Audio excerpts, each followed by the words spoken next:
Assalamualaikum warahmatullahi wabarakatuh. Baik, pada kesempatan kali ini kita akan meluruskan kembali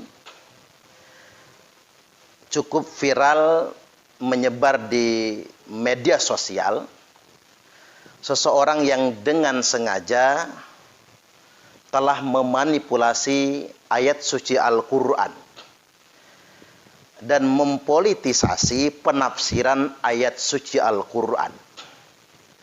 Orang ini dimungkinkan gara-gara ucapannya bisa jadi memanipulasi orang yang awam akan agama. Jadi salah memahami ayat Al-Quran. Baik, coba kita dengarkan dulu pernyataan dari orang yang bersangkutan. Tetapi ada seorang muslim dimasukkan ke dalam neraka, dicuci, tidak bersih-bersih. Apa kata Allah? Wa ma hum bi kharijina minan nar. Sudah berdosa, dicuci di dalam neraka, tidak bersih. Apa kata Allah? Wa ma hum bi kharijina minan nar. Dia tidak akan dikeluarkan dari api neraka selama-lamanya. Kenapa? Tidak bisa bersih. Dosanya apa? Salah memilih pemimpin. Ittabarra alladina tubi'u minalladina taba'u wa ra'awul adaba wa taqatta'a bihimul asbab. Salah memilih pemimpin. Ayat ini menjelaskan, waktu pemimpin itu masuk ke dalam neraka, di belakang dia diikuti anak buahnya. Maka pada saat pemimpin masuk neraka, dia berkata kepada Allah, "Ya Allah, aku masuk neraka karena dosaku. Mereka masuk neraka bukan karena salahku. Salah dewe, kenapa nyoblos aku?" Pemimpin yang dielu-elukan di dunia, yang dipilih dengan susah payah, mengeluarkan seluruh potensi, ternyata di hadapan Allah menjadi pengkhianat nomor wahid. Dia mengatakan, "Ya Allah, aku masuk neraka karena salahku sendiri. Rakyatku masuk neraka bukan salahku, salahnya dia. Kenapa memilih aku sebagai pemimpin?" Jelas ayatnya. Jadi iman fitin rahimakumullah, memilih pemimpin itu persoalan akidah, ya. Kalau persoalan akidah harus pakai Al-Quran. Tidak boleh otak-atik otak. Tidak boleh menurut perasaan saya, tidak boleh menurut situasi dan kondisi, harus menurut syariat. Baik, baru saja kita mendengarkan orang ini mengutip bagian akhir dari surah Al-Baqarah ayat ke-167. Wa ma hum bi kharijina minad nar. Tidaklah mereka akan dikeluarkan dari dalam neraka. Mengapa saya katakan ini manipulasi? Ayat ini ditafsirkan oleh orang yang bersangkutan, ada orang muslim. Nah, kata ada orang muslim saja, ini sudah menyalahi penerjemahan. Penerjemahannya salah, penafsirannya juga menyimpang, bahkan bisa jadi disebut menyesatkan. Dia menyatakan ada orang muslim yang dikekalkan di dalam neraka, yang selamanya tidak akan dikeluarkan dari neraka. Wa ma hum bi kharijina minad nar. Hanya gara-gara dia salah memilih pemimpin atau salah berafiliasi secara politik atau salah dalam menentukan pilihan politik. Nah, ini sebetulnya yang kita sebut dengan menafsirkan Al-Quran berdasarkan hawa nafsu. Menafsirkan Al-Quran berdasarkan ra'yu tanpa ilmu. Padahal orang ini tidak punya kemampuan, kapasitas dan kapabilitas untuk menafsirkan ayat Al-Quran. Maka kita ingin ingatkan kepada yang bersangkutan.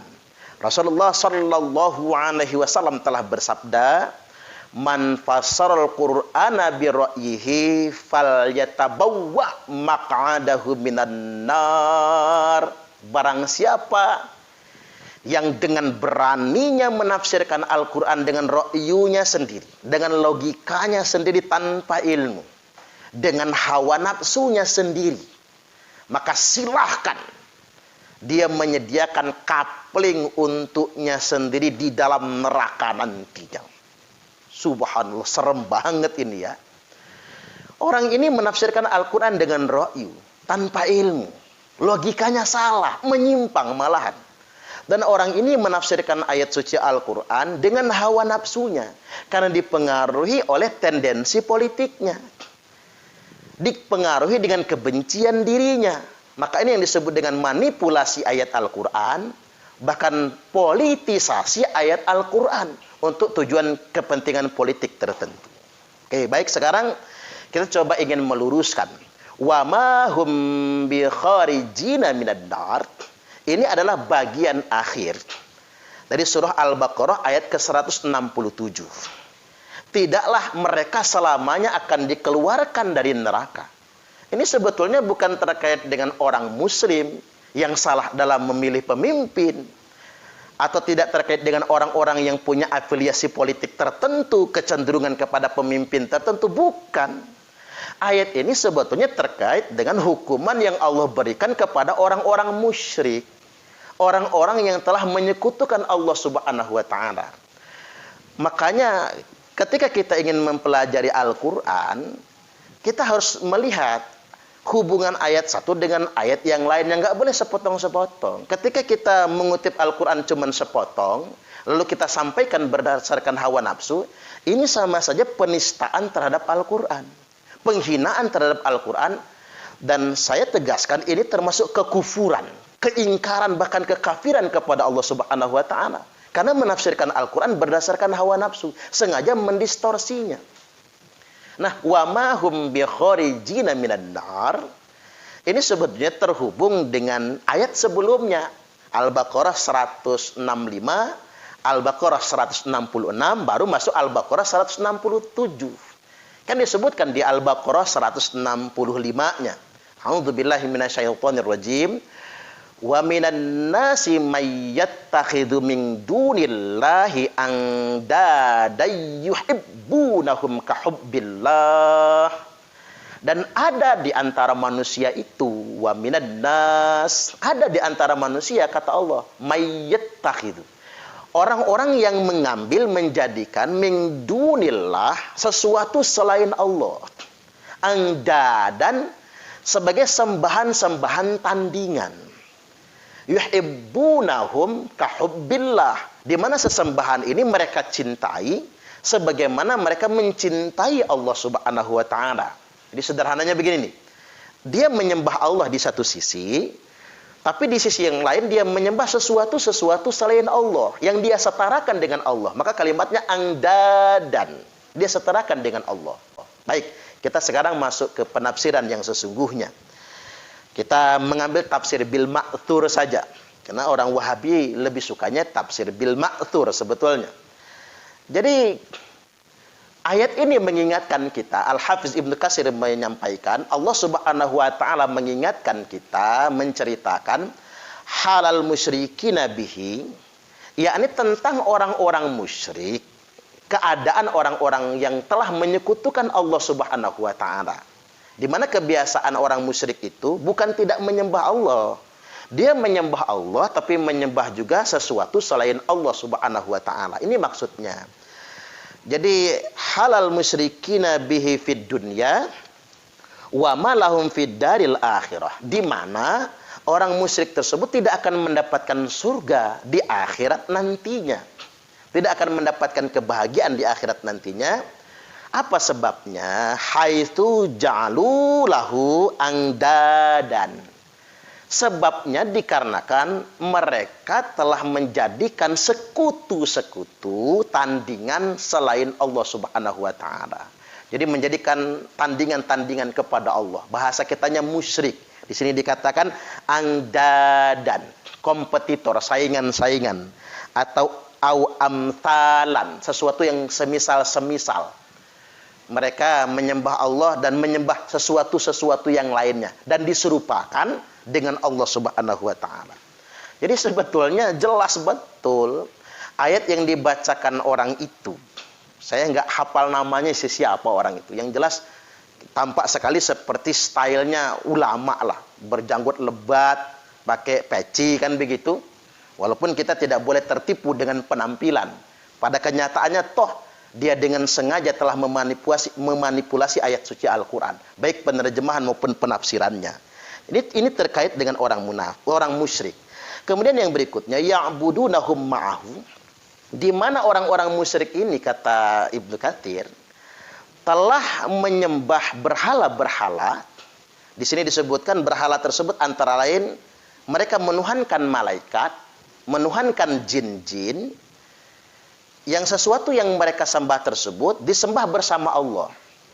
Wa yuhibbunahum kahubbihi, dan mereka mencintai sembahan-sembahan mereka itu sebagaimana mereka mencintai Allah Subhanahu wa taala. Padahal huwallahu la ilaha illa huwa, padahal tidak ada Tuhan selain Allah. Satu-satunya yang ahad, satu-satunya yang esa. Kalau dalam bahasa kita itu di sila pertama Pancasila, ketuhanan yang maha esa. Itu kan qul huwallahu ahad. Kemudian dikatakan di sini wala diddalahu wala niddalahu. Allah itu tidak punya saingan. Allah tidak punya kompetitor. Satu-satunya, lillahil wahidil qahar, satu-satunya. Enggak punya saingan, enggak punya kompetitor, enggak punya persamaan. Ini terkait dengan itu sebetulnya. Baik, kita lanjut kepada penjelasan yang berikutnya. Lantas kemudian dia mengutip Al-Baqarah ayat yang berikutnya 166. Ittabara'alladzi, saya ulangi, ittabara'alladzina tubi'u minalladzina taba'u wa ra'awul 'adzaba wa taqatta'at bihimul asbab. Nah, dia kutip di sini. Yakni ketika orang-orang yang mereka ikuti, ittabara'alladzina tubi'u minalladzina taba'u, ketika orang-orang yang mereka ikuti. Nah, ini yang dia terjemahkan sebagai pemimpin-pemimpin tadi. Diterjemahkan oleh yang bersangkutan, ketika pemimpin-pemimpin yang mereka ikuti berlepas diri kepada mereka. Ini makanya ditafsirkannya tentang memilih pemimpin. Berlepas diri terhadap mereka. Padahal sebetulnya ini bukan tentang pemimpin. Ini tentang sembahan-sembahan tersebut melepaskan diri terhadap orang-orang yang menyembah mereka. Nah, baik, kita baca secara lengkap. Ittabara'alladzina tubi'u, ketika orang-orang atau makhluk, disebutkan di sini jin dan malaikat yang mereka sembah itu berlepas diri minalladzina taba'u terhadap orang-orang yang menyembahnya, orang-orang yang mengikutinya, wara'awul adzaba wa taqatta'at bihimul asbab, dan mereka sudah melihat azab yang nyata dan terputus semua hubungan antara yang disembah dengan orang-orang yang menyembah tersebut. Yang disembah di sini disebutkan jin dan malaikat yang dijadikan Tuhan atau sembahan-sembahan selain Allah. Nah, jin dan setan di akhirat nanti berlepas diri. Ya Allah, kami malaikat, bukan jin dan setan, jin dan malaikat maksud saya. Kata malaikat, ya Allah, kami menyembahmu. Kami nggak terima disembah oleh mereka. Wong kami nggak pernah nyuruh mereka nyembah kami. Itu yang namanya berlepas diri. Ketika malaikat berkata begitu, jin juga nyaut. Kata jin, ya Allah, mereka tuh nyembah kami nih, nyembah jin. Padahal kami nggak pernah nyuruh mereka menyembah kami. Kami nggak tanggung jawab ya Allah terhadap apa yang mereka kerjakan. Karena kami menyembahmu ya Allah. Jadi jin dan malaikat berlepas diri terhadap orang-orang yang telah menyembah mereka. Baik, saya ulangi lagi. Ittabara'alladzina tubi'u minalladzina taba'u. Ketika jin dan malaikat berlepas diri dari orang-orang yang telah menyembah mereka dan mereka menolak untuk bertanggung jawab atas penyembahan orang-orang musyrik tersebut. Dan sudah ditegaskan bahwasanya wa taqatta'at bihimul asbab. Allah menegaskan enggak ada hubungan, terputus hubungan antara jin malaikat tersebut dengan orang-orang musyrik yang telah menyembahnya. Baik, kita masuk ke penjelasan tafsirnya agar kita tidak bisa dimanipulasi orang-orang yang sengaja mempolitisasi agama.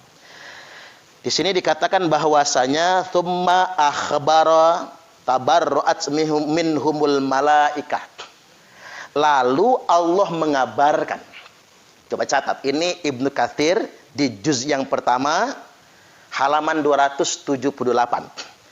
Tsumma akhbaro, lalu Allah mengabarkan an kufrihim, akan kekafiran mereka, orang-orang yang menyembah berhala tersebut, bi authanihim, tentang berhala-berhala yang telah mereka sembah, di mana berhala yang mereka sembah tersebut membebaskan diri mereka. Bahasa kita tidak tanggung jawab, al-matsbu'ina minat tabi'in, di mana berhala yang disembah, jin dan malaikat yang mereka tuhan-tuhankan tersebut berlepas diri, enggak tanggung jawab terhadap mereka yang sudah menyembah tersebut. Maka kalimatnya begini, faqala, lalu dikatakan bahwasanya ittabaru alladzina tubi'u minal ladzina taba'u. Ingatlah ketika di mana yang mereka sembah tersebut berlepas diri, yang mereka ikuti selama ini berlepas diri terhadap mereka yang mengikuti. Jadi bukan tentang pemimpin politik, bukan tentang milih presiden sebetulnya. Lantas kemudian tabarru'at minhumul malaikah, malaikat melepaskan diri. Saya nggak tanggung jawab ya Allah. Mereka yang menyembah saya malaikat, padahal saya nggak pernah menyuruh mereka menyembah saya. Tabarru'at minhumul malaikatul ladzina kanu yaz'umuna annahum ya'budunahum. Malaikat berlepas diri, tidak tanggung jawab terhadap orang-orang yang telah menjadikan malaikat sebagai sembahan mereka, atau yang telah mengakui malaikat sebagai sembahan mereka. Kan jelas betul keterangannya. Kemudian disebutkan malaikat berkata, perkataan malaikat begini, tabarra'na ilaika wa makanu iyyana ya'budun. Kami berlepas diri ya Allah, enggak tanggung jawab atas mereka yang sudah menyembah kami, sehingganya menyekutukan Engkau. Sebenarnya tidaklah mereka itu menyembah kepada kami. Itu mau-maunya mereka sendiri, kami tidak pernah mengajak mereka begitu. Lalu dikatakan malaikat juga berkata, subhanaka anta waliyuna, maha suci Engkau ya Allah, Engkau adalah wali kami, pelindung kami, min dunihim, bukan mereka-mereka itu, bukan berhala-berhala itu, bal kanu ya'budunal jinna aktaruhum bihim mu'minun, dan mereka itu sudah menyembah jin, kata malaikat. Ini malaikat yang mengatakan mereka itu telah menyembah jin, dan kebanyakan mereka itu malah beriman kepada jin. Ini buat hamba-hamba belis ya, hamba-hamba setan, buat hamba-hamba jin. Mereka menyembah jin, kata malaikat, dan saya tidak tanggung jawab. Ini surat Saba ayat yang ke-41. Dan di sini dikatakan wal jinnu aidon tabarra'u minhum. Tatabarra'u minhum. Saya ulangi lagi. Wal jinnu aidon tatabarra'u minhum. Dan jin juga enggak tanggung jawab, berlepas diri akan mereka semua. Jin, setan, belis dan lain sebagainya enggak tanggung jawab, dikarenakan manusia sudah menyembah jin dan setan. Baik. Sekali lagi, hari ini kita sudah tercerahkan tentunya kan. Hati-hati sekali dengan menafsirkan agama. Saya sangat mengkhawatirkan sebetulnya orang ini, apakah dia memang nggak ngerti Al-Quran, nggak ngerti tafsir, apakah memang dia sengaja. Kalau dia nggak ngerti berarti jahil statusnya, jahil atau awam, bodoh ya. Kalau dia nggak ngerti, dalam bahasa kitanya sedemikian rupa.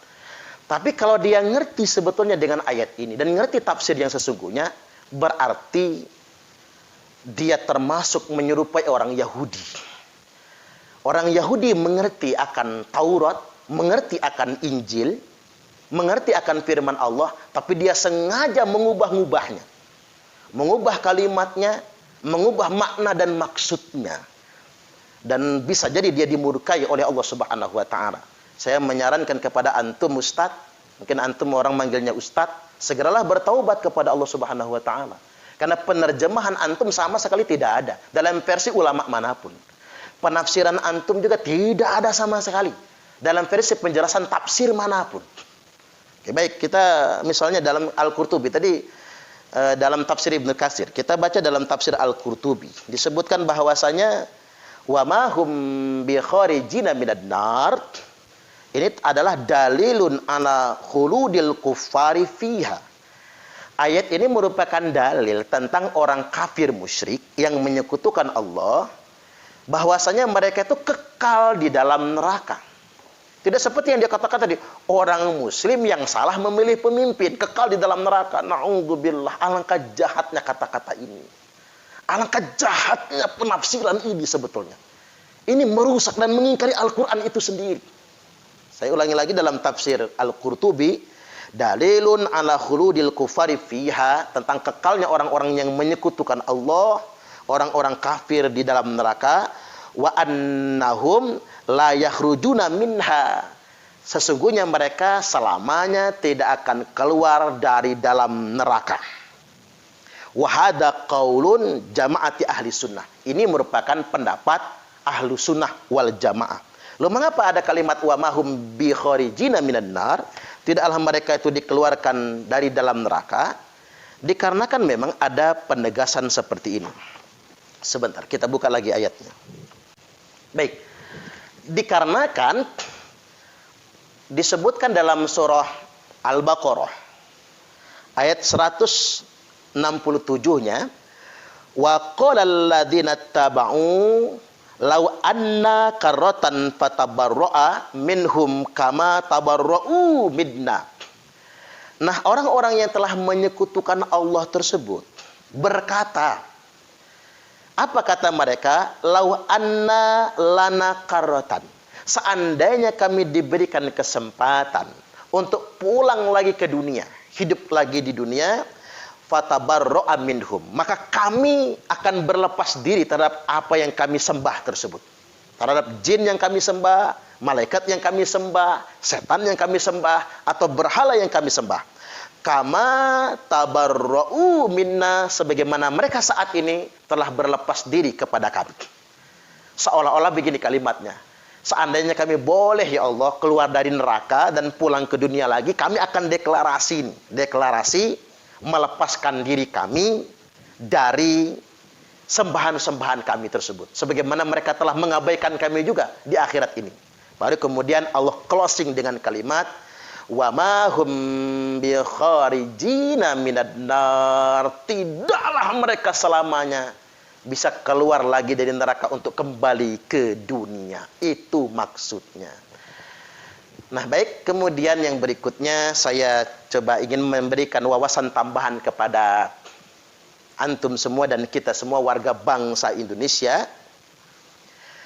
Ada terkait dengan video yang viral ini, ada 5 sifat khawarij yang coba harus kita identifikasi. Kita belajar dari video ini, ada 5 sifat khawarij. Apa saja itu? Yang pertama, mereka suka memotong-motong ayat. Ini kebiasaan mereka. Mereka suka memotong-motong ayat dengan tujuan menafsirkan Al-Quran sesuai dengan mau mereka.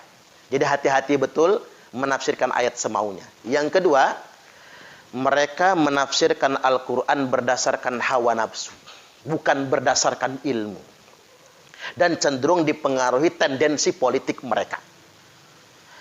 Makanya jangan percaya dengan penampilan mereka. Nah, yang ketiga, jangan percaya dengan penampilan mereka, karena sebetulnya mereka tidak betul-betul mewakili Islam itu sendiri. Walaupun mereka tampak soleh sekali. Kita lihat orang ini sebagaimana orang-orang khawarij di zaman awal, katul lihyah, berjanggut lebat. Ini hadis sahih sebetulnya kan. Makanya Nabi ingatkan, yakhruju qaumun min ummati, akan keluar sekelompok orang di tengah-tengah umatku, yaqra'una al-Qur'an, mereka itu tampak fasih-fasih membaca Al-Qur'an.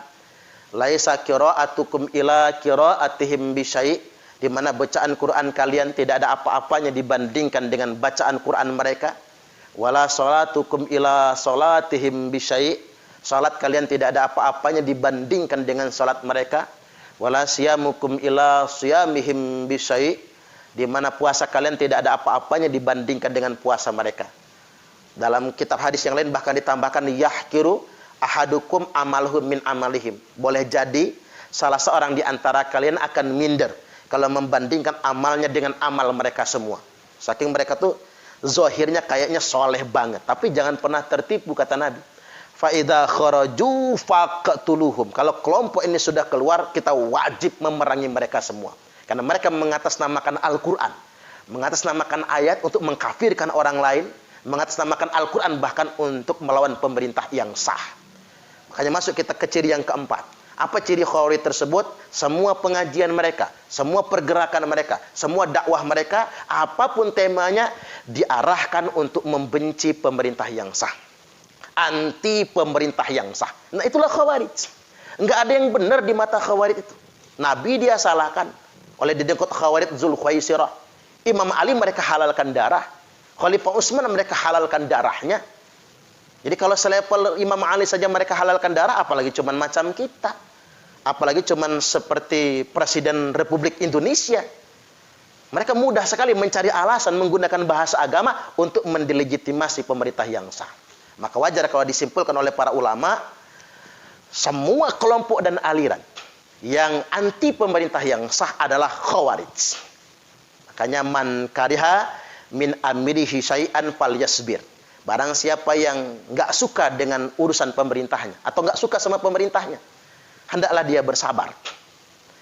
Dikarenakan fa innahu man kharaja minas sultani syai'an atau shibron. Seandainya dia anti pemerintahnya atau keluar dari ketaatan kepada pemerintah yang sah sejengkal saja, lalu dia mati, mata mitatan jahiliyah, maka matinya mati jahiliyah. Jadi waspada, antum semua ngaji dimanapun Anda semua, kalau di tempat pengajian tersebut kita diajak menjelek-jelekkan pemerintah, diajak melawan pemerintah yang sah, itu Khawarij. Kalau mati dalam keadaan begitu, matinya mati jahiliyah.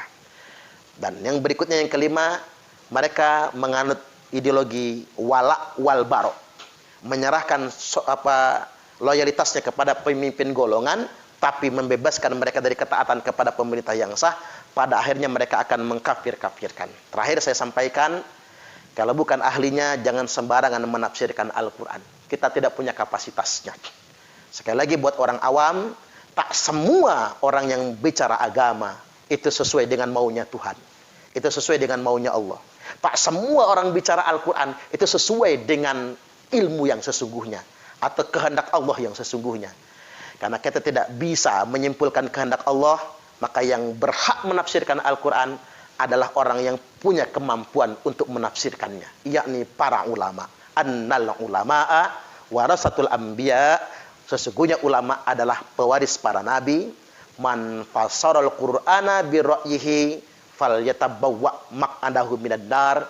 Barang siapa yang berani-beraninya menafsirkan Al-Quran dengan ra'yunya sendiri, maka silahkan dia mengkapling tempat tinggalnya sendiri di dalam api neraka. Na'udzubillahi min dzalik. Semoga kita semua waras, punya logika yang sehat, iman yang kuat, akhlak yang mulia. Ad-dinu husnul khuluq. Agama yang sesungguhnya adalah akhlak yang mulia. Innallaha jamilun yuhibbul jamal. Sesungguhnya Allah itu indah dan Allah suka yang indah-indah. Wallahul muwaffiq ila aqwamit thoriq. Wassalamualaikum warahmatullahi wabarakatuh.